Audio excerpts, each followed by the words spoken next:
Salut à tous, ici Carl et aujourd'hui, premièrement j'ai un caméraman parce qu'il y a des gens de Microserum qui sont venus m'aider aujourd'hui, sponsored, non pas vraiment. Puis pendant qu'on travaillait, j'ai reçu littéralement le colis que ça fait genre, je pense que j'ai jamais été aussi content de recevoir un colis. Donc AMD m'ont envoyé un Ryzen 3, ici 1300X, donc entrée de gamme mais vraiment cool. Et comme si le CPU c'était pas assez, une carte mère ASRock AM4 B350. Oh yes! On va enfin pouvoir faire des vrais tests de AMD Ryzen. J'ai déjà testé pendant moins de 24 heures la plateforme, mais sans plus. Et bon, tant qu'à recevoir une nouvelle plateforme, on va aussi tester un case Rosewheel. Désolé, ça fait genre 3-4 mois que j'ai votre boîtier puis j'ai toujours pas fait quoi que ce soit avec. Donc on a le Rosewheel Magnetar. Boîtier entrée de gamme, vraiment juste bien correct.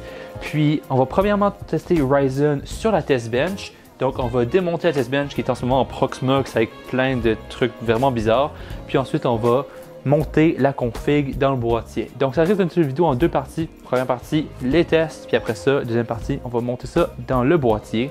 Donc, let's go!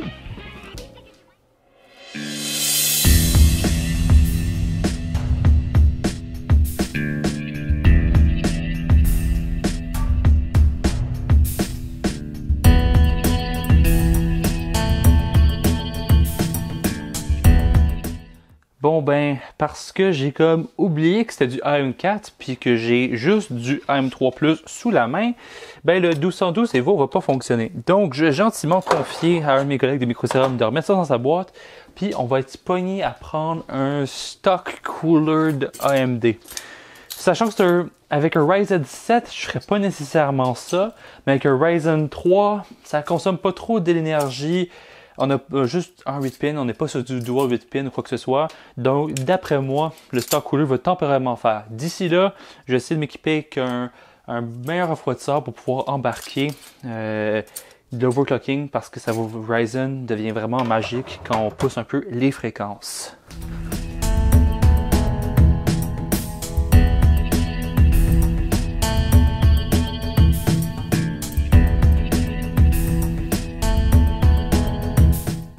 Gabriel, GTX 970 ou GTX 1060? Telle est la question.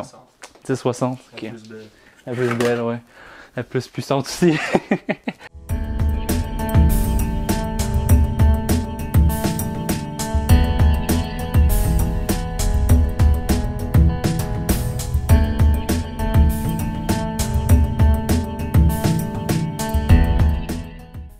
Quand même, donc un 4 cœurs, pas overclocké, 200-300$, je sais plus les prix exactement, 510 points. En plus, j'ai pas les drivers, puis j'ai absolument genre un peu nuit au benchmark en ouvrant le gestionnaire des tâches au plein milieu du benchmark, mais ça se compare quand même pas pire.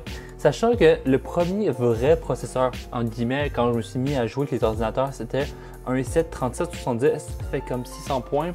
Si vous faites genre juste un peu multitâche, c'est absolument parfait.